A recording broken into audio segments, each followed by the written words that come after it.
What is up, guys? My name is Rice. Welcome back to the channel. Today is a brand new video, and as you can tell, I'm not on screen today. That's right. I figured, why not? We'll do things a little bit differently. We'll become a little bit better of a hockey insider channel for once. And for the trade deadline, that's coming up. Why not? We're going to do our predictions. I have a special guest here with me. Lucas C., feel free to introduce yourself. Hello, everybody. I'm Harry's favorite Sens fan. Um, yeah, I'm here to talk about trades and hopefully get some clickbait out of this. Yeah, basically that's what we're going for. No, we're not just gonna go through top free agents, all of them going to the Leafs, all of them going to the Habs. We're not gonna do that. We're gonna keep things realistic. However, say the title and thumbnail won't be a little clickbaity, but we hope you stay. We hope you enjoy potential analysis and our predictions for the trade deadline. I guess you could say that this is gonna be. So, Uh, shall we get started? yeah, I think we should. I think we should. Who is the first name that you want to talk about, Luca? Uh, I feel we'll start off with number one on the TSN trade bit board, which is Calgary's Noah Hanifin. Ooh. Um, yeah, All but right. I'm going. So what's up? Yeah, none. Go right ahead, sir. All right. I actually have him, and I know this has been predicted. Apparently, Noah Hannafin's projected, he's more favorable to Tampa right now. However, I think the Boston Bruins end up making this move. He's a kid from Massachusetts, I believe. Uh, the Bruins have apparently had a lot of interest in him. I have a certain insider that I'm not gonna reveal anything about because I don't think I can. Who has said that Boston apparently internally is very, very interested in Noah Hanifin. They really would be looking to grab him at the deadline if they can. I would think that it's probably the return would have to be something like a first, a prospect, and Boston's gonna have to dump cap if Calgary does not want to retain 50%, which I don't see why they wouldn't. It's a rental. But I think it'd have to be a cap dump, maybe a Jake DeBrusk, maybe a Matt Grzelcyk, maybe Kevin Shattenkirk. I think you're gonna have to dump cap to get Noah Hanifin, but I think he ends up going to the Boston Bruins personally. What do you think, Luca? You mentioned earlier, I do believe Noah Hanifin ends up with the Tampa Bay Lightning. I This package that I've written down does seem weak, but if you think back to all the big trades that have all been rumored, they're all lower than we think. Think back to Jacob Chikrin as a Sens fan. We all thought it was going to be multiple firsts, multiple prospects, and ended Yes. up being a first in 2 seconds. So with this trade, I have Calgary acquiring the greatest trade deadline acquisition last year in Tanner Jeannot, Nick Perbix, prospect who has played, I believe, 22 games for Tampa this year, in Norwegian defenseman Emil Martinson Lilleberg, Tampa's 2025 second, as well as Tampa's 2026 first rounder for Noah Hanifin. Ooh, all right. So this is where Tampa would use their first. I like that. I like that a lot. Um, I can see it happening. I think Boston or Tampa are obviously the top two contenders. Then again, Johnny Gaudreau, we thought he was all going to the Rangers or the Islanders, and then he went to Columbus. So things can change. But you know what? I have no issue with him. Well, obviously I do as a Canadians fan. I have an issue with him going to Tampa, but would I rather see him go to Boston? Probably not. Yeah, I don't really feel like saying Noah Hanifin in the Atlantic, but the other team to mention is sadly also in the Atlantic. I believe the Florida Panthers will also be interested in Noah Hanifin. Yeah, I think the Panthers are going to be interested in a lot of the free agents. I know they're linked on one that we'll get to in a little bit, but no spoilers. You guys got to keep watching ahead. Please don't skip time. Don't be rude. Don't use the time skip. But they are interested in at least one free agent. I think they're going to be interested in a majority of them, at the very least, doing their due diligence and see which ones might fit best. But yeah, I wouldn't be surprised to see them in on no Hanifin at all. Agreed. I think their one problem is picks. They traded so many in that all-in year. Yes, they traded. I think their first next year to the Canadian. No, their first last year. Oh, what was it now? Fuck, I forget. They traded a first for Sherratt, a first for Giroux, a first for Yes, Kachuk. yeah, that's what it was. Yeah, and that their prospect pool is good, but I don't know if they'd be really wanting to deplete their AHL team or a guy like Anton Lundell, who is still playing pretty well right now. A prospect like him for a rental like Noah Hanifin, unless they'd be willing to get him extended, which I think Hanifin wants to test the free agent market no matter where he's traded. But again, we'll see what happens though. Personally, I believe they could extend Hannafin, but that means you're losing one of Montour or Reinhardt. Depends on Yes, what or your and top value is. Forsling. Or Forsling, exactly. Yeah, yeah. And who's to say? Who's to say if he does go to Florida that it isn't one of those two defensemen back the other way for some reason? I mean, we've seen weirder things in the NHL. I don't So, think it happens, but yeah, we will see. yeah. All right. I think next up, I think we should stay with Calgary for a minute, and I think we should talk about Jacob Markstrom. I am very interested to talk about Jacob Markstrom. I believe that this one's. I feel we're both gonna have the same answer to this one. Mine is in. I put this all quotes in the summer. I do not believe this gets done by Friday. I think Ooh. New Jersey is going to ride out the rest of the season. Travis Green get another high high draft pick that they could. I believe they'll most likely either flip the pick or end up flipping the prospect that they get. But I do have this written down in the summer to Calgary, Alexander Holt, Vitek Vanacek, New Jersey's 2025 first, a fifth round pick this year from the Colorado Avalanche. Via like New Jersey's acquired it from Colorado, and New Jersey will receive Jacob Markstrom. Yeah, I mean, all signs are pointing to Markstrom being with the Devils. Now, whether it does happen on Friday or, like you said, Luca, in the summer, I feel like at this point you have to be not into hockey to know that Markstrom will be a Devil. And yeah, I mean, I massively underrated Jacob Markstrom with my return because I just quickly looked up his stats and holy shit, he is worth more than this. But I will not I will not go back on what the return I had was, and I will preface this by saying again, I thought he was the Markstrom of the last 3 years. I said a second and a minor prospect, and that would be all the return. But yeah, looking at his stats, he's much better than I thought he was. He's gotten a lot better this year, which is strange because Calgary as a whole has gotten worse technically, but Markstrom is like one of the few bright spots on the team. Um, but yeah, if I had to quickly revise a package, definitely a first. Someone like an Alex Holtz, I feel like Holtz has been extremely heavily linked to the Markstrom deal. And probably yeah, another prospect or a second, something like that. I think it's a pretty good package for Jacob Markstrom, and I think it can get done by Friday, but if it happens in the summer, I'll have no issue there. But obviously, we're going to be hoping for a nice big Friday of heavy trade after heavy trade, and we can hope that Markstrom's one of them. But yeah, Markstrom, I feel like, is going to the Devils no matter when it happens. Completely agreed. My reasoning for in the summer is a few things. One, I do not believe that it is worth it to trade for Jacob Markstrom at this moment. New Jersey is highly unlikely to make the playoffs. You can make the argument for fitting into the locker room and all those kind of things, Yeah. but personally, I'm not a huge believer in it. I'd say I am, but I don't think it makes you go and possibly ruin a higher draft pick. Mm-hmm. Then the other thing I'm going to say for in the summer is apparently they had a deal done and Calgary's ownership vetoed it.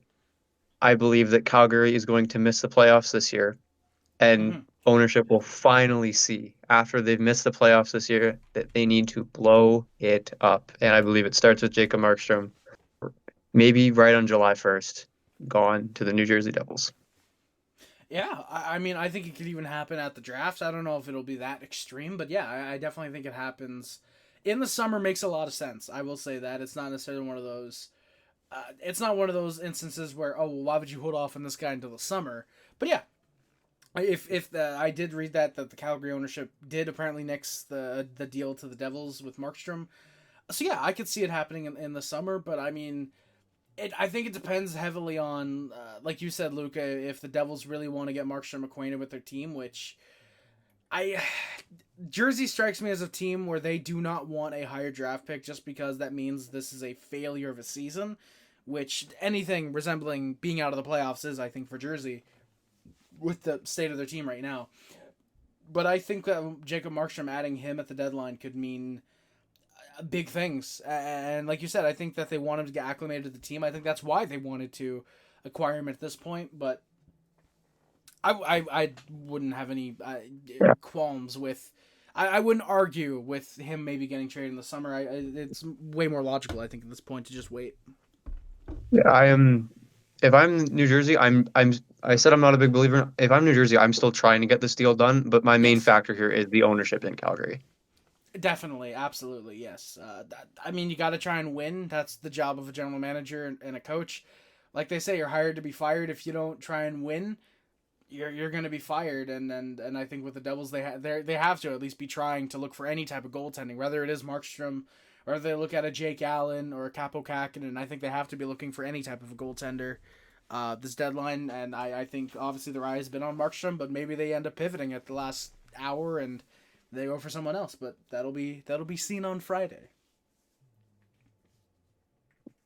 We shall see. Moving on to a man who, as of recording, is supposed to be dealt in the next 24 hours, Jake Gensel of the Pittsburgh Penguins.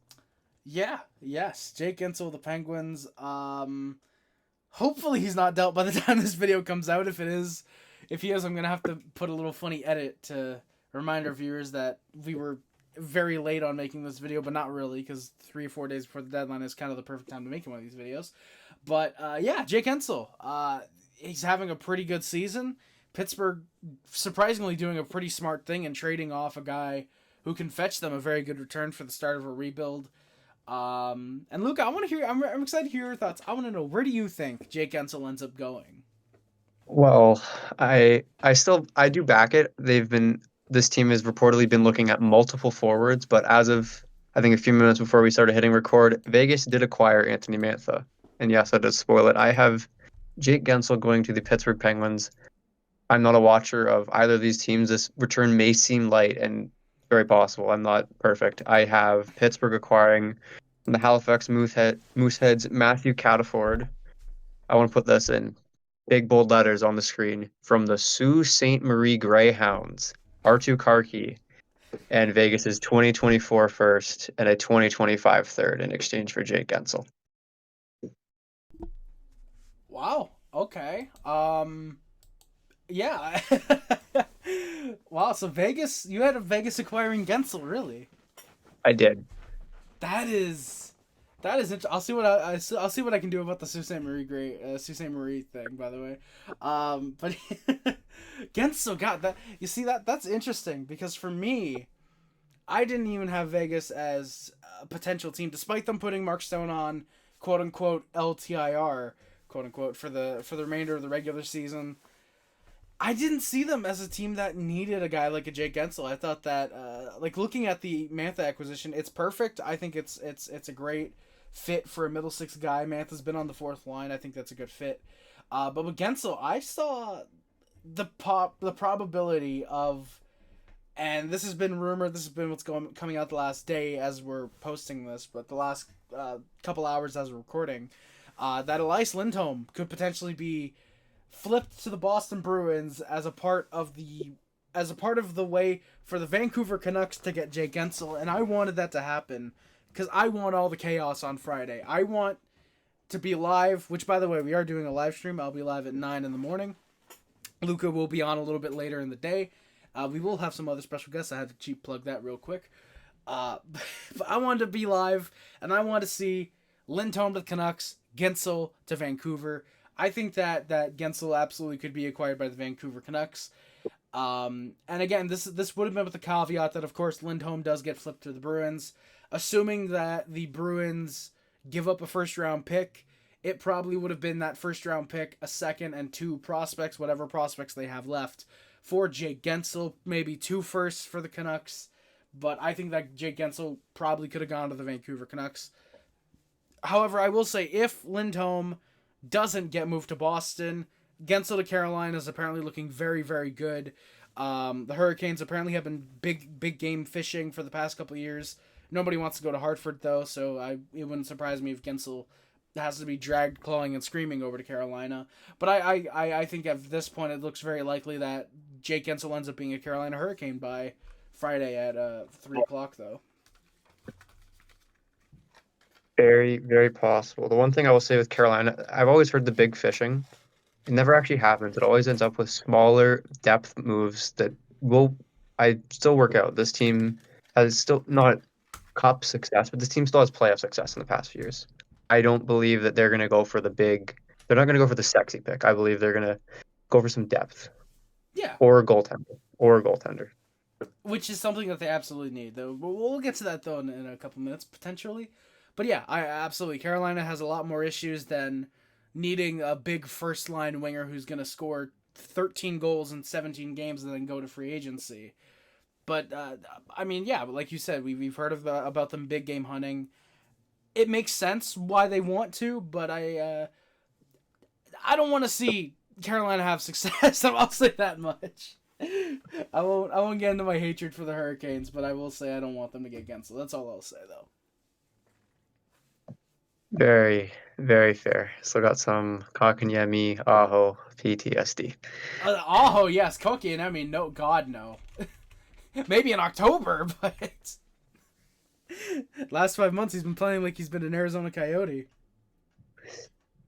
Don't you mean Tucson Coyote? Oh, sorry, yes I do. All right, before we trigger any of the 5 Coyotes fans that might be fans of me, I want to talk about another place that starts with A, and I want to talk about Anaheim and Adam Henrique. Where do we believe he's gonna go? Listen, this one's probably one of my. It's not even a. The team I've chosen to trade for him is not shocking. For me, my return is probably absolutely insane, but I took into consideration a cap dump involved in this. Okay. I have Adam Henrique going to the Colorado Avalanche with 50% retention. In exchange, Anaheim gets Oscar Olesen, 2025 first. So think of it like that. Olesen and a first.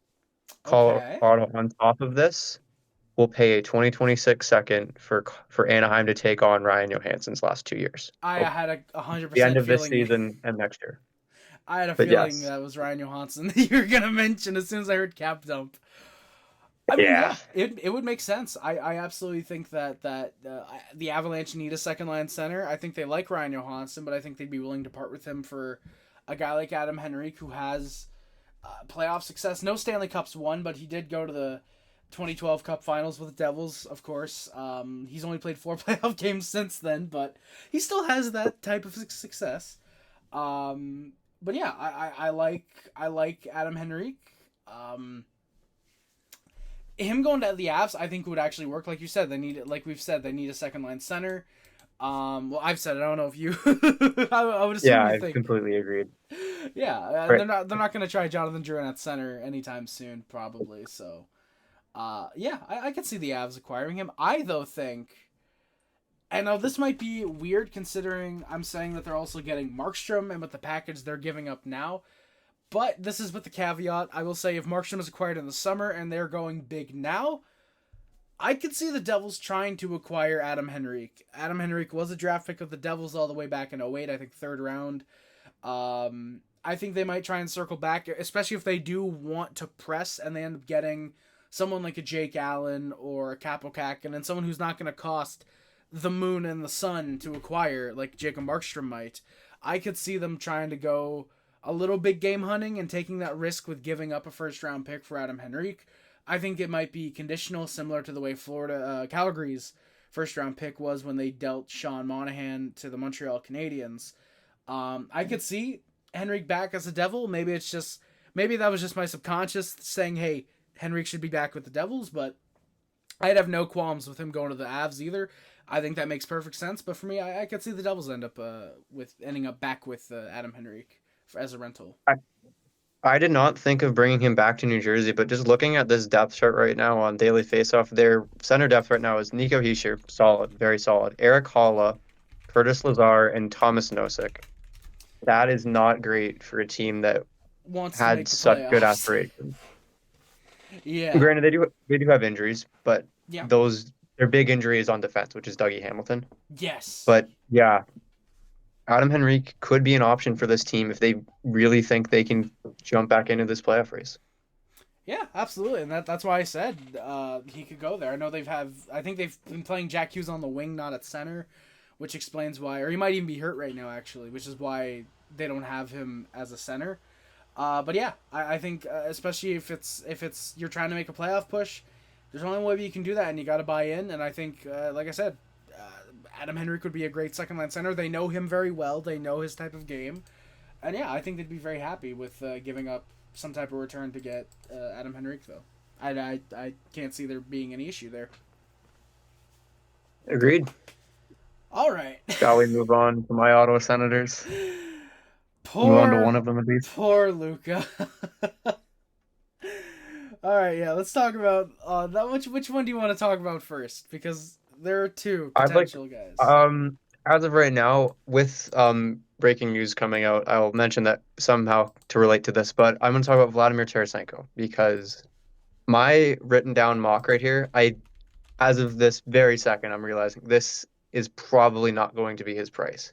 As breaking news, Anthony Mantha was dealt for a second and a fourth. Yes, If I that's the just saw price that for as Anthony well. Mantha, yeah, if that is the price for Anthony Mantha, I believe Tarasenko's price is more than this, but I'm Hmm. not gonna edit it.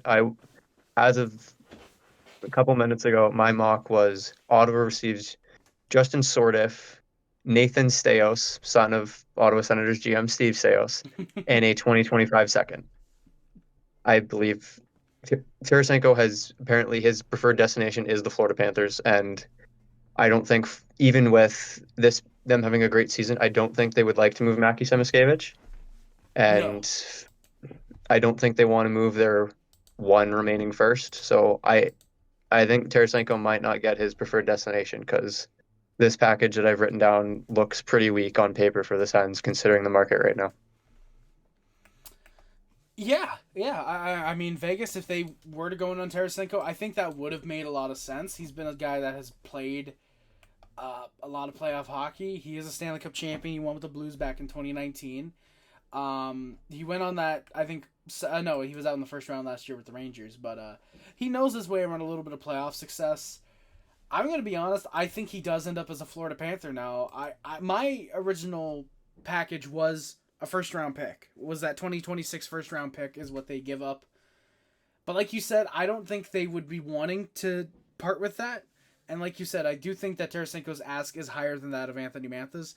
So I wouldn't be surprised to see the Panthers give up a 2025 second, maybe their third round pick this year. Maybe they sacrifice not having a pick until the fourth round this year for a potential Stanley Cup this year. I think they could end up giving up, maybe not Mackey, Samashkevich. I don't even know how the hell this pronounces his name. I like the kid though. Maybe they end up giving up a Justin Sordiff, like you said. Maybe it's Nathan Staios. But yeah, I think that with the Panthers, I think they end up acquiring Tarasenko. I think it could end up being a second, a third, and a prospect. But yeah, I'm glad that we finally agree on a destination for a player. Is Tarasenko I going to the Panthers? I don't know if I agree now with this Mantha price going out. I'm a little Yeah. impromptu. If as of this moment, right now, I'm changing my opinion. Oh.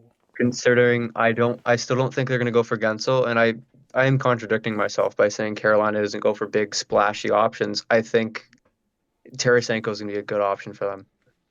I think that they have draft capital that they're actually willing to move, and purely this part of it is biased for me. They have a prospect I really really like in Jackson Blake from the University of North Dakota, where the Sens get everything. Yeah, but I even without Jackson Blake, I think Carolina has a deep pool, some picks that they're willing to move, and a team that kind of needs to go all in. They're going to have some cap problems next year.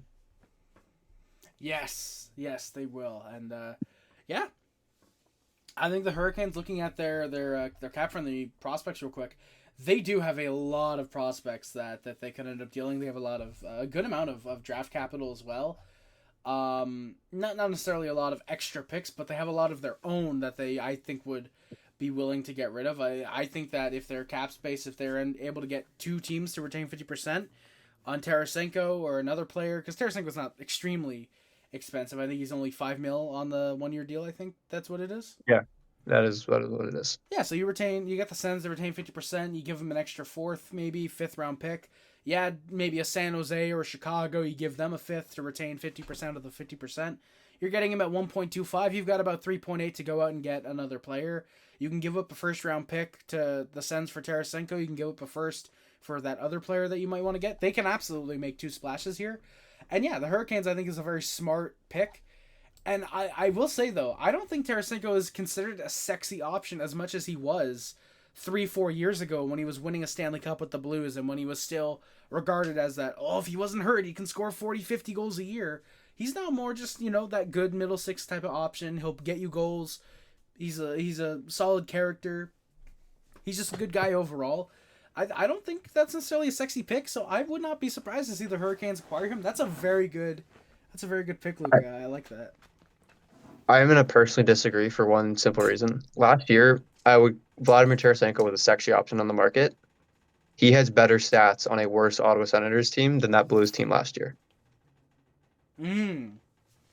Though to be fair, I believe that with that Tarasenko, with him not being a sexy pick, I think it's less to do with him being better and more so because there are more options on the market. Tarasenko was like the big fish last year, him and Patrick Kane. And now this year, you got Hanifin, you got Jake Gensel, you had Elias Lindholm.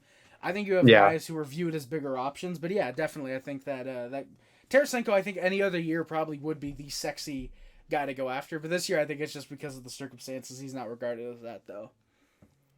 Nothing against him or the Senators. It's just like I said. Look what happens to a man when he goes to Ottawa. Oh, yeah. We'll get to another guy who went to Ottawa soon. Yeah. I'll be saying that one later. I mean, unless you want to say him now and you want to get to the second one. It's up to you, though. We can.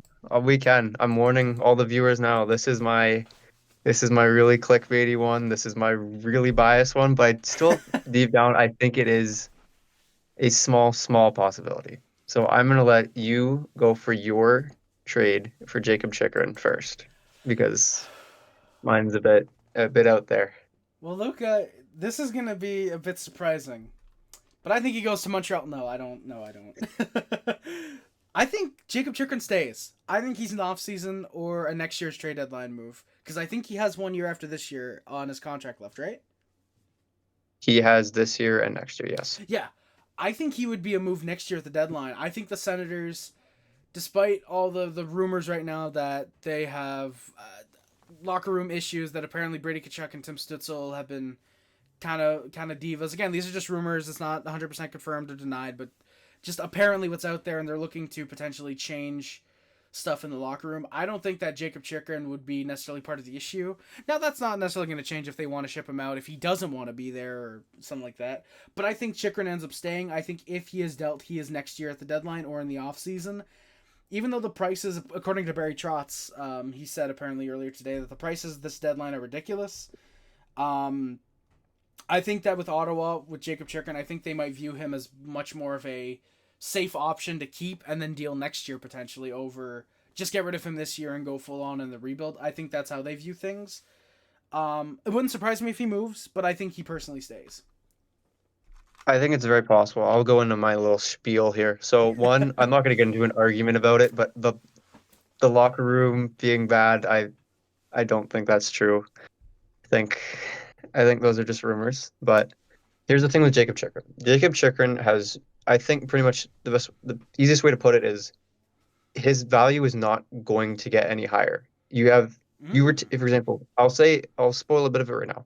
If you retain 50% of Jacob Chychrun's contract, you have a top 4 defenseman in your playoff lineup the next 2 years at $2.3 million. That is going to get you great value compared to next year, where you're only going to get him for one playoff run, pretty much. That is true. Yes. So with that, I'm going to give my mock trade, and it's not a lot. It's quantity. It is quality over quantity. I know. Okay. I know a certain viewer of this channel will be pretty pissed off that I've said this. But as of right now, he's sitting on the 4th line for his team, and they have a player coming back who's not going to take his spot. But I mean, if you're sticking this guy on the 4th line, I think he can be used in a trade piece for a top 4 defenseman when your current top 4 has Brendan Dillon in it. So there gives you the team. Here's my trade. Jacob Chychrun at 50% for the next 2 years, 1-for-1 for Cole Perfetti. Wow. Okay, I love that. Once again, I am a Sens fan. This is biased as hell. But listen, once again, Cole Perfetti right now is sitting on the 4th line. And Winnipeg's decor has Morrissey, good. DeMello, good. Dillon, Should he be in your top four in the year of 2024? I don't know. Neil Pionk, solid. Mhm. Dylan Sandberg and Logan Stanley, solid depth, but I think this team can add a defenseman. And I think Jacob Chikrin, granted, Winnipeg is, well, Winnipeg, but I do think he has a chance of staying there. He loves Ottawa. Ottawa's not exactly a big market where everyone loves it there. I think he has a chance to stay there, especially if this team goes on a run, which they very certainly can with Connor Hellebuck in the net. Oh I yeah. think Jacob Chikrin to the Winnipeg Jets is an option, even without this very, very hopeful Sens fan in me asking for Cole Perfetti. I think changing this to maybe a more pick dominant package with a lesser prospect, maybe a Chaz Lucius or a Brad Lambert, who I'm very high on, I think Mhm. still can get this done. But once again, I'm going to be hopeful. I'm going to say with the retention that you're getting, as well as another thing that adds Chikrin's value is he has barely gotten hurt this year, which proves false narratives Mm. that he just gets hurt every week. Yes. So this is his value is not going to be higher as an Ottawa Senator, and I think he pulled the trigger on it this week, even though it sucks. I thought this team was going to be so good with him on it, but that's another thing with the Winnipeg Jets. He does not have to go to that team and be their savior of the blue line. This team already plays pretty good defensive hockey, and he can just be a top four guy there and doesn't have to have all the pressure of, coming in after sitting out for a year, having all the things that happened with him in Ottawa.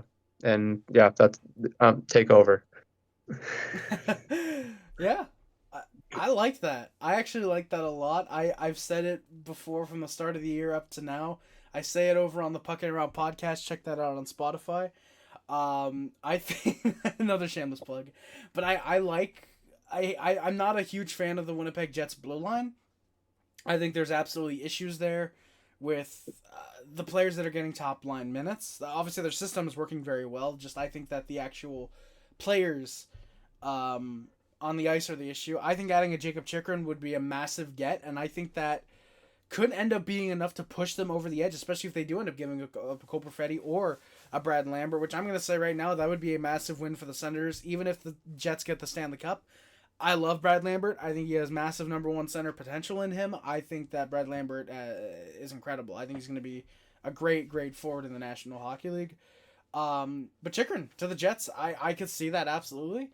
And I'll be honest with you, you're kind of convincing me that Sens are probably going to deal him this deadline. You kind of convinced me with that little spiel, I will say. Yeah, it all depends on how this management core is because we've never. It's their first deadline. They're very new. We don't know how Steve Sales likes to. As of right now, we've seen he's pretty patient considering how long he held on to DJ Smith, how long Mm-hmm. there's been no trades in Ottawa when the team is floundering. But I think he's viewed as a smart GM, and I think he'll realize that his value is not going to get any better, and you got to just bite the bullet now. Mm-hmm. Yeah, Yeah. that would be. So sorry. Shall we move on to your favorite team in the Montreal Canadiens? Oh yes, I think we should. And now we are only going to discuss one of these players for a brief moment. Not maybe not brief, but we're only going to discuss one of the Canadians in this little segment, I guess you could say. Um, but we're going to talk about Jake Allen. And now, anybody who stops by my podcast, or I guess you could call it a podcast, anybody who stops by the post game streams often knows I don't like Jake Allen as a Montreal Canadian. I had high hopes for him when we acquired him for, I think it was a third and a seventh round pick exchange. I was not a huge fan of Allen after that first year. I thought he played all right that first year where he was Carey Price's backup, the playoff run, and all that. The last 2 years have been a complete disaster for not only the Montreal Canadiens, but also Jake Allen.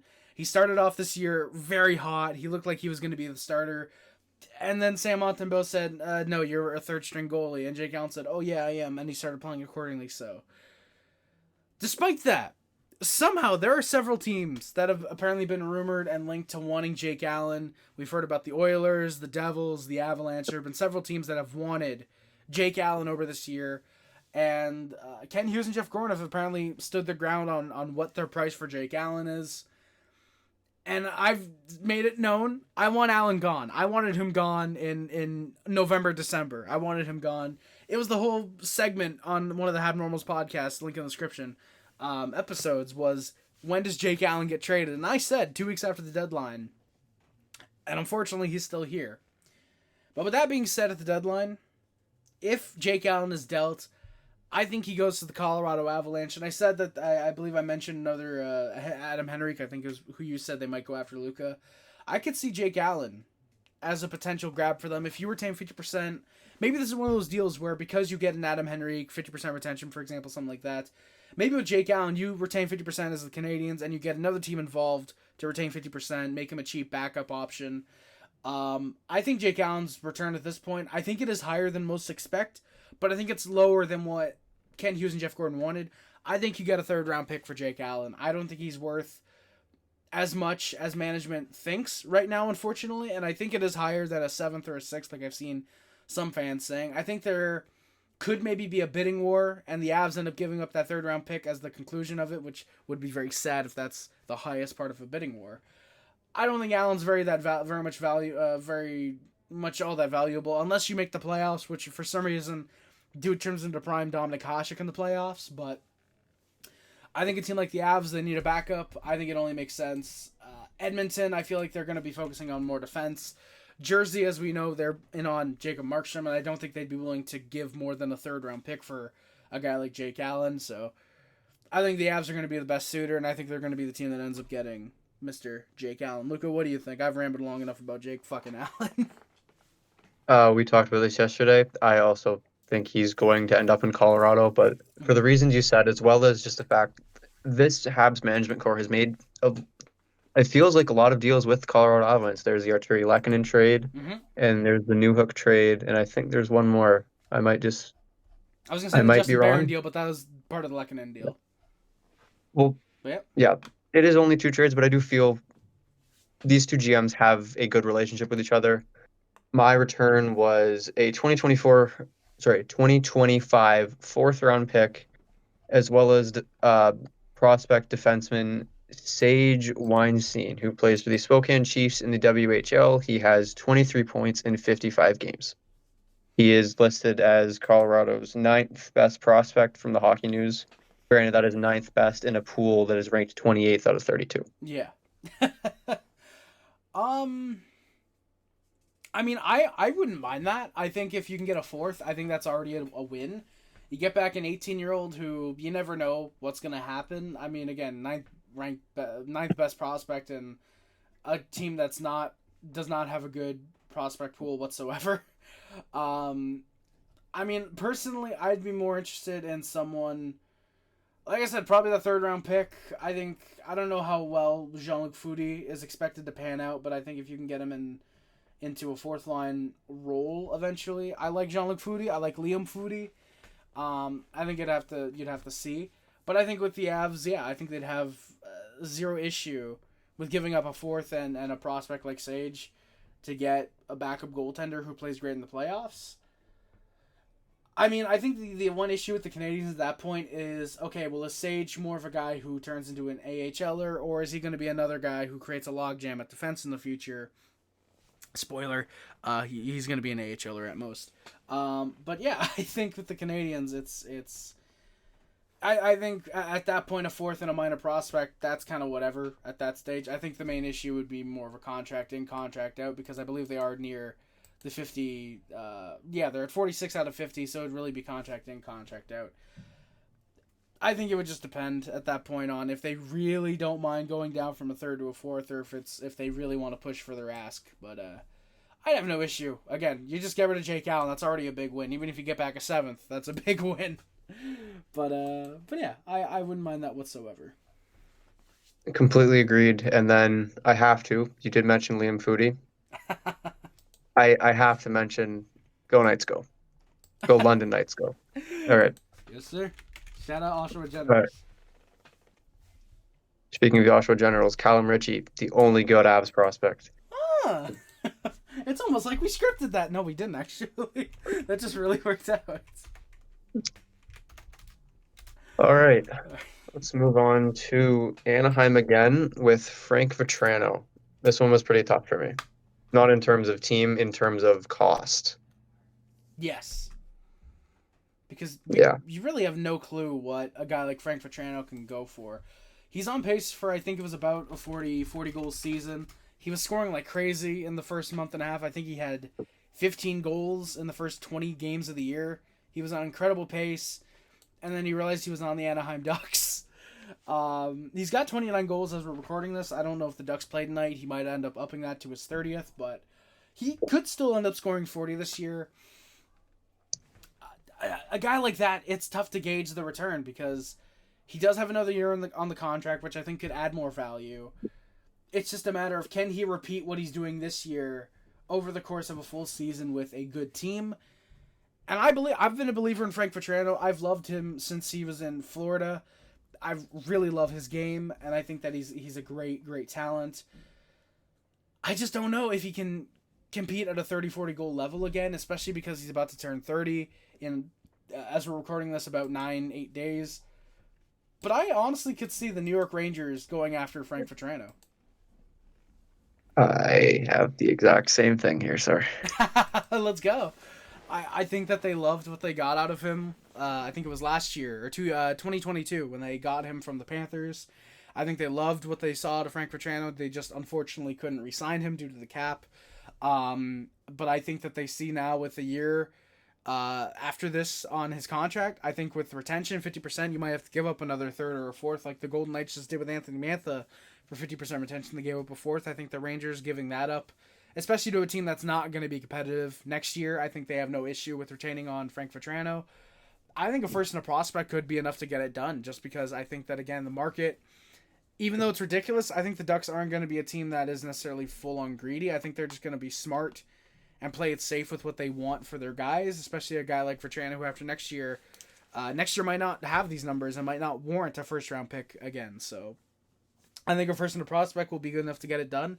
I think the Rangers would not have any issue with pulling that trigger. I agree, but I think his price is going to be more than that. I think Mm. Pat Verbeek knows he doesn't have to deal him right now. He has another year, and I think he can keep this up. The Ducks can't stay this bad. So the Ducks get better. I believe his stats will get better, but I don't think he's going to be on the team next year. I think he is going to the New York Rangers for their 2025 first. Adam Sikora and Braden Schneider, who is currently in their lineup, but I believe the Ducks are going to ask for the moon for Frank Vetrano, and they have they have a need at right D, and I think the Rangers they don't have exactly the greatest defensive depth, but Braden Schneider is currently their sixth D man right now, and if I shout out to all the Rangers fans that follow me on Twitter. I see them complaining about Braden Schneider. Granted, everyone complains about a player at some point on their team, but Mhm. I think he's someone they can move with young guys on their blue line like Fox and Miller. I mean, I think I've seen a lot of Rangers fans complaining about Condre Miller, funny enough, more than Braden Schneider. So I think they'd be wanting more of a, top pair left D to keep Condre Anaheim Miller. Sorry? Anaheim does not need a left defenseman. No, the That's the Rangers I'm problem. talking about. Oh, yes, yeah, my bad. Yeah, no, don't worry. But yeah, I think they would need a lefty more than not necessarily more than Vetrano. I think they just want. I think they should be in the market for one to look to limit Condre Miller's minutes to second line. But yeah, I think with Vetrano, I think if they have to go up first in 2 seconds to get him, I think that makes a lot of sense. I don't think I can fault them whatsoever. I love Vetrano. He played great with the Rangers the first time around, and there's really nothing to suggest that he wouldn't play well the second time around. It's basically the same coaching staff and the same management, a lot of the same players as well. So I don't think there'd be any issue whatsoever with him putting up the same numbers he did last time, if not even better numbers, because he's having a great year this year. I do agree with most of that, but it is not the same coaching staff. They had Gerard Gallant last time Frank Vetrano was a New York Ranger, but Oh yeah. different coaching. But as you can see, I suggested, I still think it's a great move for a team that could make some noise come the postseason. Very well could. I mean, they're not going to be able to run to the Devils this year. It's looking very likely that they won't run into the Devils. So I think they've got a chance to go on a run, and I think Vetrano could definitely help them for sure. Agreed. And I will segue that into our next player, who I'll be honest, I have him going to the New York Rangers as well, and Alex Wenberg. He was supposed to be dealt as of this moment when we were filming. It was said he's getting dealt. He's been held out of the lineup for trade reasons. I have Seattle acquiring Matthew Robertson and a 2024 second, retaining 50% of Wenberg, and I have New York giving a 2025 fifth that came from the Minnesota Wild for Chicago to retain 25%. So you get Alexander Wenberg for around, I believe it's 1.2 mil. And I think, once again, more forward depth for a team that might have other issues, but this is more of this one isn't my opinion. This is just they're heavily rumored, so I just tried to make Yeah. the most realistic trade I could see happen with the Rangers and Wenberg.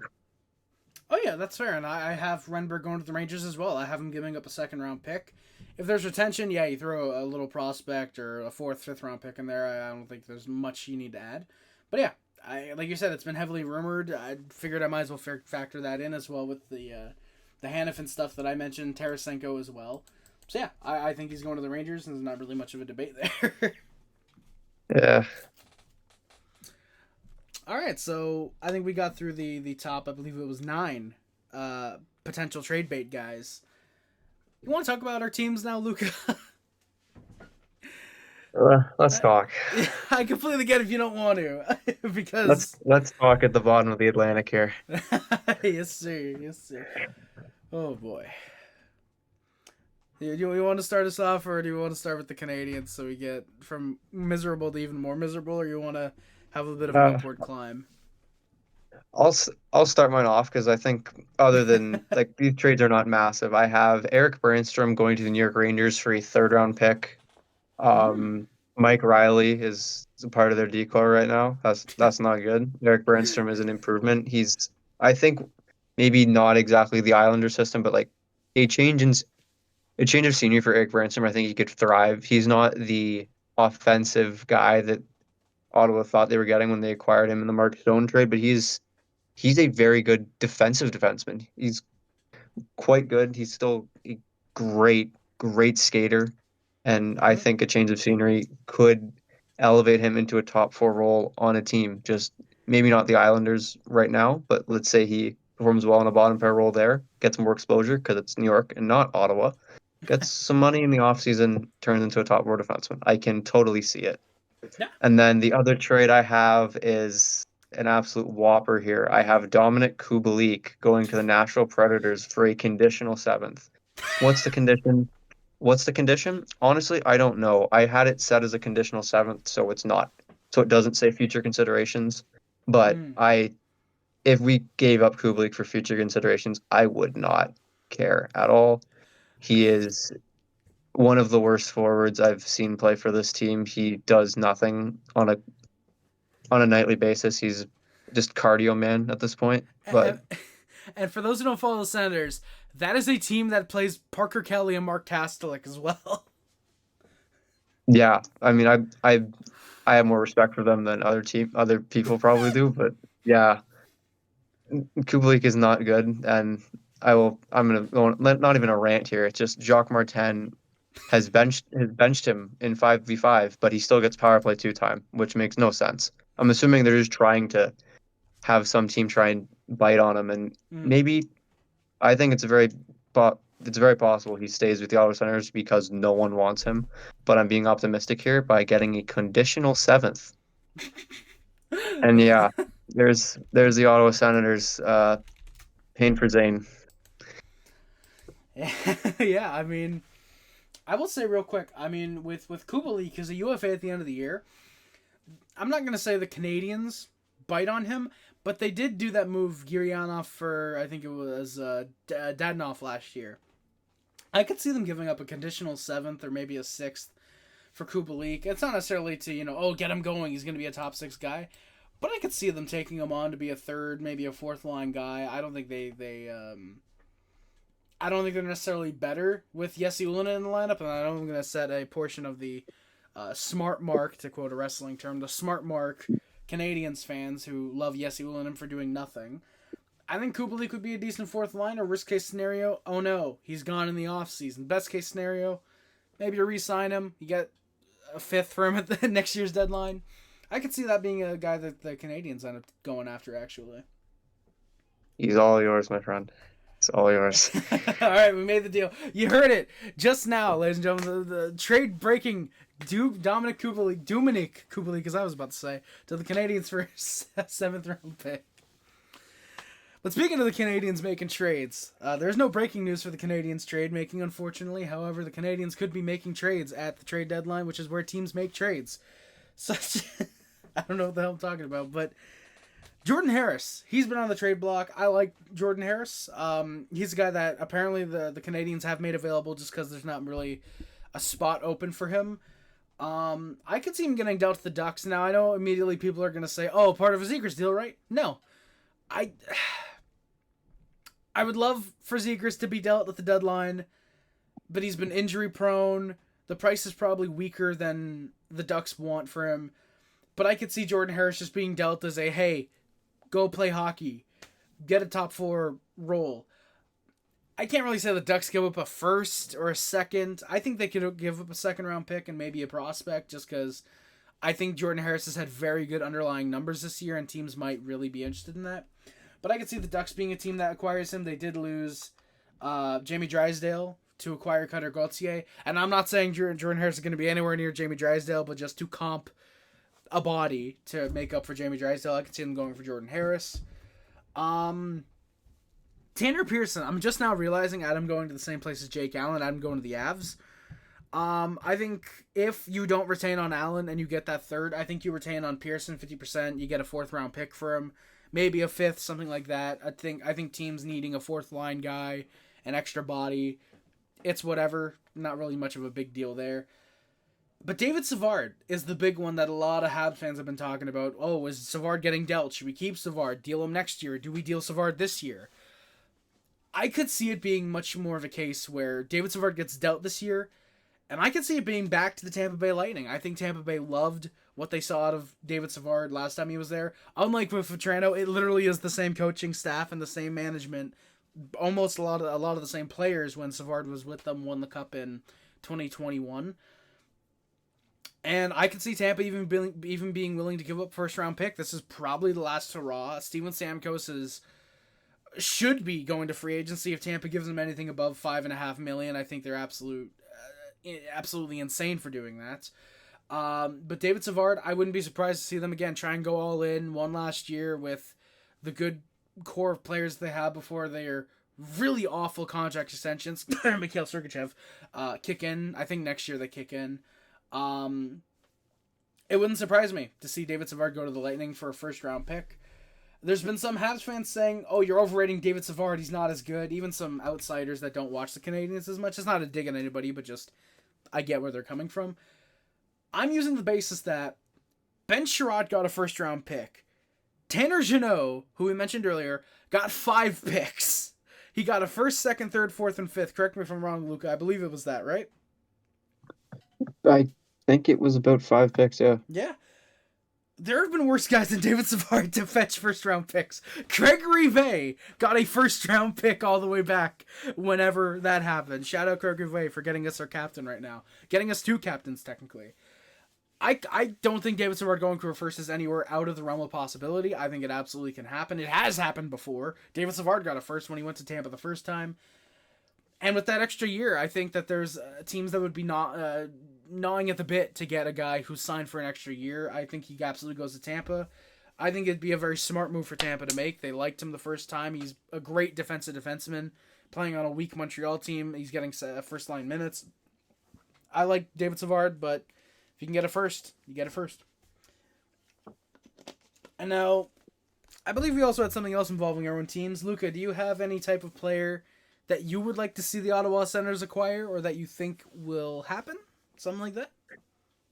I do, and in fact, I think just in the last few minutes, I've come up with a few here. So I'm just going to throw out some names. I don't exactly have one of them. I do have a mock trade for, and the other ones are more of kind of just repeating on teams we've already talked about. So if Tarasenko is going to Florida, I don't know if this is exactly right value. This is really just spitballing.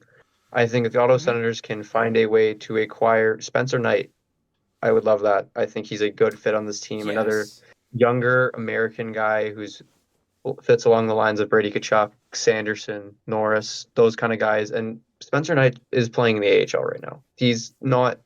I think he still has a lot of value, but it's not like he's untouchable for this Florida team. So I think that's a move. Hmm. I, I don't know if that would necessarily be much of a move, mostly just because I see the Panthers goaltending is old. Stolarz is I think 29, Bobrovsky's 35. I think next year they plan Chance of to. happening. Oh, Sorry, you go ahead. sorry. I think that, and now and again, of course, these are just I'd really like, these are just I'd really likes. But I do think that the Panthers don't do this. Like I said, Bobrovsky's 35. Stolarz they probably want to let go because he's having a phenomenal year as a backup, and he's going to get paid, I think, in free agency, unless his stats tank from here on out, which is not going to happen. As we're recording this, the Panthers are already up 2-0 on the Devils. I don't know who's in net, but they're going to beat the Devils. I say this, and we're going to post the video, and the final score is going to be 7-3 Devils somehow. I think they still view Spencer Knight heavily like you do, Luca. I think they want him to be the starter eventually. And I think that they view him as next year is when they want to call him back up. Cause of course, he's had his unfortunate issues with the Players Assistance Program. He had to go there for a while, and it was confirmed that this year he'd be in the AHL just to help get his stuff figured out. And I think he's done that. And I think next year he'll be back in the NHL and he'll be ready to kick some ass and be the backup to Sergei for a year or two. I Nothing you said there is wrong. In my opinion, though, this Florida team, if I believe correctly, my internet is down, but I do believe that this team is. I think this team is in first place in the league right now. And if you're going to go all Yes. in, because once again, this team is going to lose a player of significant value, whether it's Forsling, Montour, or Reinhardt, they're going to lose one of them most likely. I feel that Hmm. you can go all in this year. And I'm not saying Knight for Tarasenko 1-for-1. I don't think that's fair. I think Ottawa most likely has to add on something, but I think it's something I'm willing to do for a goalie that has immense upside. And Yes. even with even with Florida wouldn't want to trade him because of like even with Florida not wanting to trade him, this is still a risk for the Ottawa Senators. Spencer Knight hasn't. I Once again, my internet does not work right now. I think his. I'm 90% sure his save percentage is in the 800s in the AHL right now. I can look This real is quick still a for you. risk for Ottawa. It's not a sure bet, but It I is think a it's one 2.64 and a 980, 898. exactly. Those are not stellar for a goalie that you're going to pay $5 million a year for. But I do think that there's so much potential there, and it's worth taking a shot. And like I said, the move I do think the Ottawa Senators legitimately will make is I don't know exactly what his value is. I put down a second round pick. I think the Ottawa Senators are going to acquire Arthur Kaliyev from the Los Angeles Kings. And Lauren Sayos work together with the Hamilton Bulldogs. Arthur Kaliyev is one of the best players the Hamilton Bulldogs have ever had, and I've heard is unhappy in Los Angeles. I feel kind of just fits right in with the new ownership group. Acquire someone that you're familiar with, acquire someone with potential, and acquire someone that cost, shouldn't cost the moon. An arm and a leg. Exactly. Yeah, that's fair. I mean, if he's unhappy, yeah, you should probably try and accommodate the player. The Canadians did that with Jeff Petrie in the offseason. Casey DeSmith, they promised they would find a way to move him. They did. That's how you build good morale, not just with what would be former players, but that's how you get respect around the league. I think it'd be a beneficial move. Like you said, the Senators get a guy who they can maybe make happy. The Kings satisfy a player's ask, and other players might end up being, oh, that's nice of them to do. I want to play in LA more. So I think it'd be beneficial to both teams. I wouldn't see an issue on why that wouldn't happen, but we'll see. About to become the best number 34 in Ontario. Absolutely. Because who's Chris Neal? We're gonna have all the Leafs fans clicking on this video and hating, and I love it. All right. Is that it for the Sens and their guys you'd like them to acquire? Yeah, I believe that's it.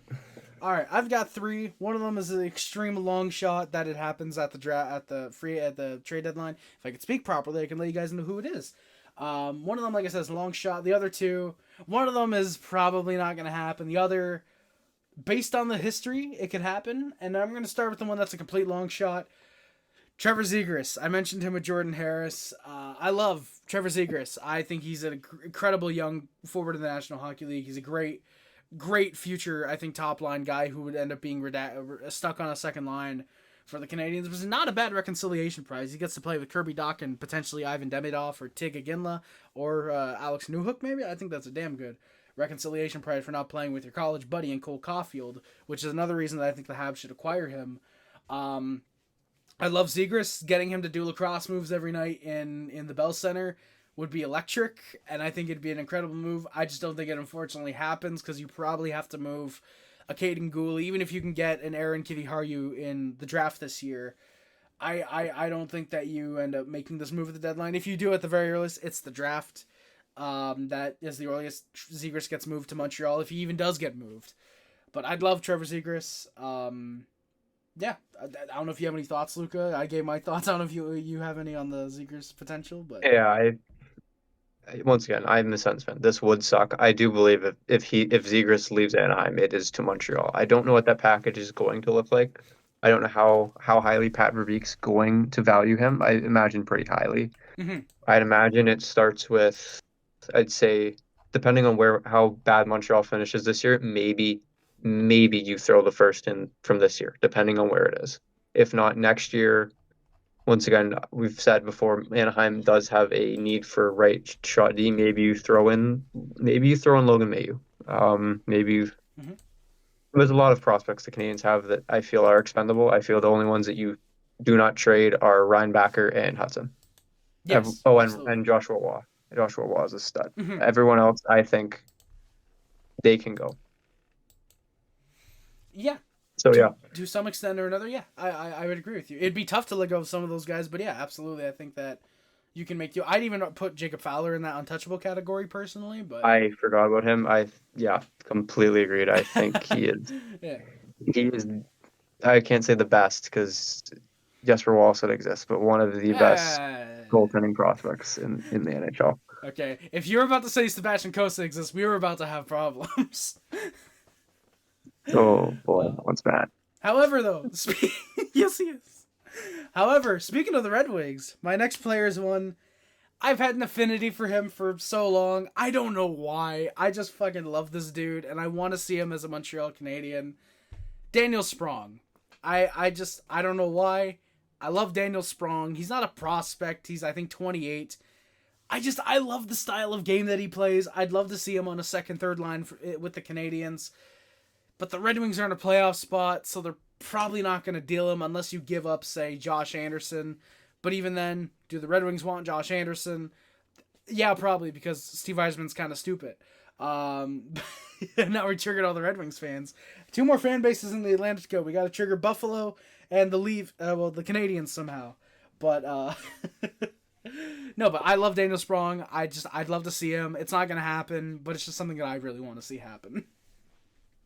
And as soon as you said the Detroit Red Wings, I knew it. Did you? Yes, I did. I don't think they'd move him. But I do believe. I don't think he's up. I thought his contract was up this year. Is it? I believe it is. Yeah, I believe he only signed a 1 year. Well, then I think he's definitely a free agent target. I don't think the Red Wings are going to sell. I think they're going to buy. Yeah. Don't know who. I think they are linked in on some of the bigger guys. I just don't know. Mm-hmm. Don't know with Yzerman. You never do. Yeah, I mean, I think the one thing with Detroit, I will say, I think they need a goaltender. I like Alex Lyon, but I think they do want an upgrade on James Reimer, at the very least on backup, if not starting goalie. We were talking about Anaheim. I don't know if they'd want to go in on John Gibson, but I think that would be a very good match for them. I think they'd be looking for an upgrade on D. I don't think that Ben Sherratt or Justin Hall are cutting it the way that we thought. Who would have thought? But I think they want a little bit of an upgrade at defense. I mean, their best player is, plus minus wise, is Oli Mata, so he has been playing very well. But the rest of their blue line, especially Mo Seider, have taken a massive step back from where we thought they would be this year. And we say this about Mo Seider, but he's still half a point per game. But yeah, I think they'd want an upgrade at D. I think they'd want an upgrade at goaltender. Maybe 1 or 2 more offensive depth pieces. Not really much offensively there, though. But yeah, I think that there's some things that they can definitely acquire. The only thing I will say with if you're getting John Gibson is Yeah, you might have to part ways with a guy like Simon Edvinsson. I'm not saying you do, but Oh, you might whoa, have to. whoa. That is I think no. Anaheim's gonna overprice the hell out of John Gibson, and even if they I don't do it, do I think they're not. gonna ask for Simon Edvinsson. I think they're gonna ask for I him at don't think least. they're going to overprice him because they know how good Lucas Dostal is going to be, and they won't need to ask for that much, especially considering you're getting off that contract, which is not great. I don't think John Gibson is a fit for the Red Wings, to be honest. I think you're already paying Huso about $5 million, and then Yes, and he's I the don't third think string at this point. yeah, I don't think adding on a $6 million goalie that doesn't have the best stats and you're Now, gonna have to pay a lot for is an option at all. now to The be one fair, thing I will say with the Red Wings, I don't know if this player would sign an extension. I'm not very familiar with them. mm, Sneaky team for Hannafin. They have a mm, lot of prospects. yes, yes. That would be a good match, I think. Noah Hannafin to the Red Wings. Funny enough, if you guys have enjoyed my sim league, Noah Hannafin was a Red Wing for a while. It didn't go well, but that's a little side bit. But yeah, I think Hannafin, but actually, really, that would be a very good sneaky team for Hannafin. Would be the Red Wings. I think he'd be a great fit for a team that really does need that experienced blue liner who's actually good. Shout out Jeff Petrie. Red Wings hate him. Red Wing fans hate him. But yeah, I mean, I do think with Gibson, I think you would have to send the Ville Husso contract, which is I think why they would ask for Simon Edvinsson. Hey, we're giving you a pretty good goaltender who just has not been great because he's in freaking Anaheim, and we have to take on the Ville Husso contract. We want to be paid handsomely for that. So I think that's part of the reason why they would want a guy like Simon Edvinsson. I'm not saying they do. Maybe it's a Axel Sandin Pellikka, which is arguably worse to give up. But but Yeah, I I don't see it. I really don't. yeah, like I said, I mean, this is all speculation. Everything we're saying here until it Oh happens is yeah, speculation. But I could see it happening. But yeah, no, I I don't. think that no, Hannafin would be a good fit, and Gibson, I'd like to see it happen. I want to see craziness on Friday. Yeah, I would like to see John Gibson traded. I'd like to see what he can do with a team other than Anaheim. I Yes. don't I can't find a team for him. I tried thinking about one while writing up my script here. I could not think of a team to acquire John Gibson. The The only team only I thought of was the New Jersey, like the Devils were interested. They're yeah, locked in on Jacob Markstrom. The Kings, and I don't think you're going to trade with your one of your biggest rivals, and yeah, then that kind of like that's it for teams that really really need a goaltender and need one right this minute. I mean, maybe the Sens, but I don't. Once again, Corpy is not good, and you'd have to give up that you're just contract at the very least. yeah. But how goalies die in Ottawa? How do you know you're not just paying for a more expensive Corpusalo? Exactly, exactly. And I mean, I thought about the Avalanche as well, but at that point, like if you're cap dumping Ryan Johansson already for a guy like, I know you, I think you were the one who mentioned Adam Henrique. I think, um, Adam Henrik to the Avs, yeah, I did say yeah, that. if Also, you're giving up Geor- Ryan Johansson, sorry, Georgiev's an all-star, man. I don't know why that they is need a true. goalie. That is true. He is an all star. But seriously though, I thought about the Avs, but I couldn't really think of any way for them to logistically make it work. If especially now if they are doing Henrique for Johansson and that package, unless you're retaining 50% with the Ducks and you're asking for a broker like the Hawks to retain 50%, but at that point you got to give up like a third as that compensation just because of how much or how much term there is. So yeah, I mean, I like you said, I'd love to see Gibson play with a legitimate team in front of him and him not have to bail them out, make 55 saves a night. I'd love to see that as well. It just sucks that it's probably going to be another year or two before he's dealt, and by the time he is dealt, he's probably coming out of his prime. Yeah, once again, just sitting here thinking the Hurricanes are a team that actually they don't even need a goalie really, Kochetkov. But yeah, I cannot think of a match for him. Yeah, and that's not to say again Gibson's not a good goaltender. That's just there's not many any team that needs a goalie doesn't have the cap space, and any team that would like to add him as a goalie already have a good goaltender or two. Shout out Boston. Yeah, not for long though. One, not Oh Olmark's yeah. gonna go. Hopefully, dude. That would be an insane deadline deal.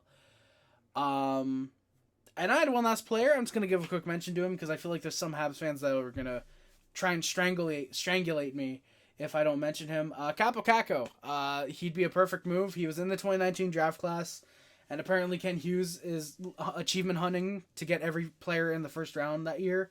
Good luck getting Jack Hughes. He wasn't even 2019. He was 2018. Wait, no. I forgot what year he was. But either way, good luck getting the first overall pick from that year. But Kaapo Kakko, he's not panned out the way the Rangers have wanted him to. He's been kind of forced to play more of a defensive role when he is a shooter. I could see some type of a deal. Kakko to Montreal. Maybe this is where you deal Jordan Harris. Maybe this is where you deal David Savard as part of the package that you get for him. Maybe for some reason you deal Tanner Pearson and a second to get Kakko. Maybe the Rangers just look for that defensive type of guy like Pearson. But yeah, I'd like Kakko in Montreal. I think he could work out. He would be a good third line, second power play unit type of guy. I'd like Kaapo Kakko, and I wouldn't mind seeing him here. Once again, good fit. Kent Hughes does kind of collect the 2019 draft like Infinity Stone, so it's definitely a possibility. I think the Habs could always use a right winger, considering that right now they're deploying Brendan Gallagher and Josh Anderson. A right winger is something they can use. But yeah, I think it's a pretty decent fit. Yeah. Not really much else for me to say there. Yeah, perfect. Yeah, I think depending on what we do this year at the draft, if we end up getting Tika Genla or an Ivan Demidov, or even if we draft a center, because then Doc can move to the right wing. I think depending on it, I think Kakko's a great fit, and yeah, I think we can move on to our last little piece at this point. Then. Sounds good. Yeah, so I believe we each had some type of player or team player to look for to potentially get dealt by Friday. I believe we had that. We did. All right, you know what? And I'm going to start with mine, and we're going to finish with yours, Luca, because yours can be much better than Kyle Okposo going to the New York Rangers. Oh, interesting. I like that one. Yeah, I've heard from somebody, and I can't reveal who, obviously, but someone who I've heard from somebody who knows somebody that is very, very that has let me know that more than likely Kyle Okposo will be a New York Ranger by Friday. I think it could be a good fit. Okposo's a good fourth line guy. The current Sabres captain. Maybe the return's a third just because you're getting rid of your captain for a year. Not even like 15, 20 games. But yeah, Okposo the Rangers is my look for, I guess, this upcoming couple days. Very exciting, I know. Luca, unless yours is somehow also Kyle Okposo, please be different. Mine is not Kyle Okposo. Mine is, once again, I might get butchered because I actually have a mock trade for this one. It's a 3-team trade. I have going to the San Jose Sharks, Nick Robertson in a 4th. I have Arizona getting a 7th from Toronto to retain 25%. And I have Toronto acquiring Anthony Duclair at pretty much league minimum value on a contract. Ooh. His numbers have obviously taken a decline because he's on the San Jose Sharks. But yeah, as you've seen with him on Florida, if he plays with good players, puts up good numbers. And I think right now I might have just missed some injuries that I didn't see on the depth chart. But Bobby McMahon is on the Leafs' third line. Yes, They do need defense way more than they need a forward. I'm not a Leafs fan, and I know that.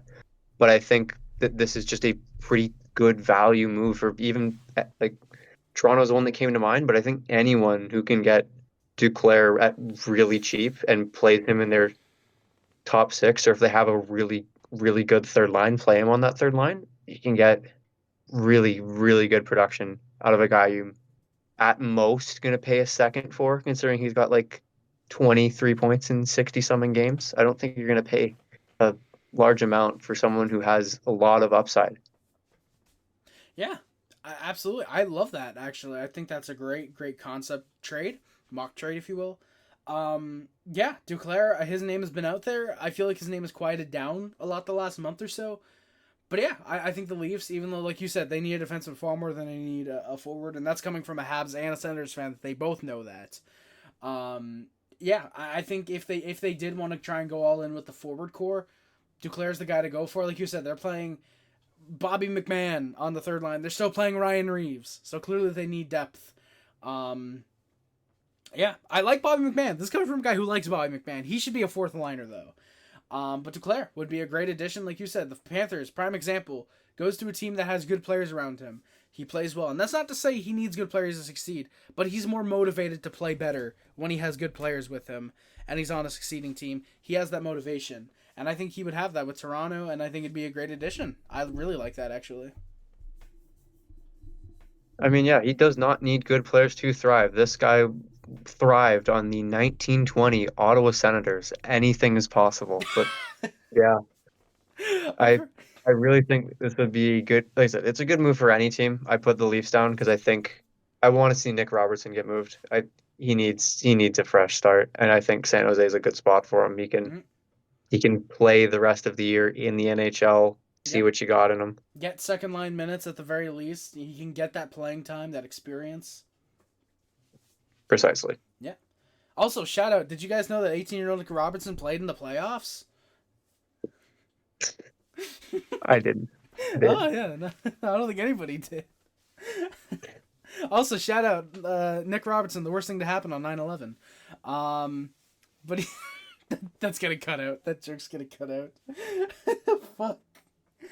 Oh, shit. All right. Fuck. I don't think I can do the outro now. All right. All right. But yeah, Luca, I agree with Nick Robinson. Great addition. I think that's where we wrap this up. We've been recording for over an hour. It's gonna be a joy for me to get this under. I'll see what I'll edit. Maybe I'll just edit around our pauses. I don't know what we'll do, but I think that's a good place to end it. What do you think? I'd say we can end it. It's gonna be a long video, but worth it. Hope the content is good for everyone watching here. Oh yeah, absolutely. Hope you guys enjoyed the watch of this video. Thank you guys so much for coming by. Again, thank you to my special guest Luca C for coming by, chatting with me about the trade deadline. Luca, again, really appreciate you coming by. Thank you very much. No problem, man. Anyone who's interested, we'll be here Friday. I'll be on later, but I will be here on Friday. Yes, I will be live around, I think I set 9:30.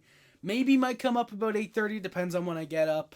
Might go up a little bit earlier, but yes, I will be here for at least until 4, maybe 5 o'clock on Friday. I will be live throughout the entire day, recapping, giving some live analysis. We'll have some other guests coming by, dropping in.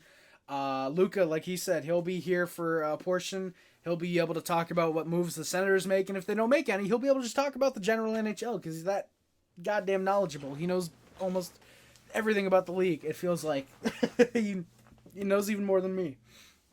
But yeah, like I said, we'll both be live. He'll be live with me on Friday, right here on the channel. The live stream is actually already up. You guys can get notified for that. Click on my channel, go to the live section, click on the live stream, and you can hit that remind me bell if you want to be notified when I go live 9 in the morning on Friday. So yeah. That is going to do it for today's video, guys. Luca, do you have anything that you'd like to promote before the stream, before the video ends? I'm all good, man. I just hope everyone has a good Friday, and I hope we actually get some action and we're not bored. Oh, yeah, absolutely. Absolutely. I mean, I don't think we're going to be bored at all, because I'll find some stuff to do, but in terms of the actual trades breaking, I hope we aren't just led astray, run amok, hornswoggled, smeckledorfed, and all that. I hope we actually got some stuff to talk about. That is going to do it for today's video, guys. Thank you all so much for watching. Please do not forget to like, comment, subscribe, favorite, share on everything, which includes, but is not limited to, YouTube, Facebook, Twitter, X, Instagram, all that good stuff. Links in the description. Check all those out. I might link your Twitter or something, Luca. You can send that to me if you want me to link anything.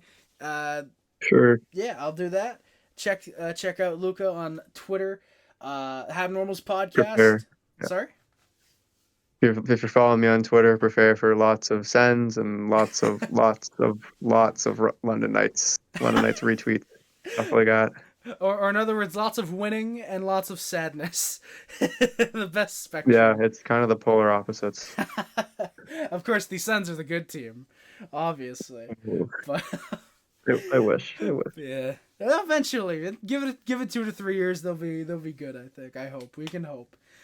But that again, we'll do it. Links description, boyos. Thank you guys so much for watching. Please do not forget, Ale Morial. Always remember. I'm going to restart that. Always remember, no matter how bad we are last year, how fairly okay we are. Like this year, go Habs go, and you better clip this because it's the only time I'm gonna say this. Go Sens go for you, Luca. Thank you guys. Thank you. No problem. Thank you guys again so much for watching. My name is Harris. Again, and I'm out. Love you guys. See you guys. Bye guys. Love you guys. See you guys. Bye guys. Love you guys. See you guys. Bye.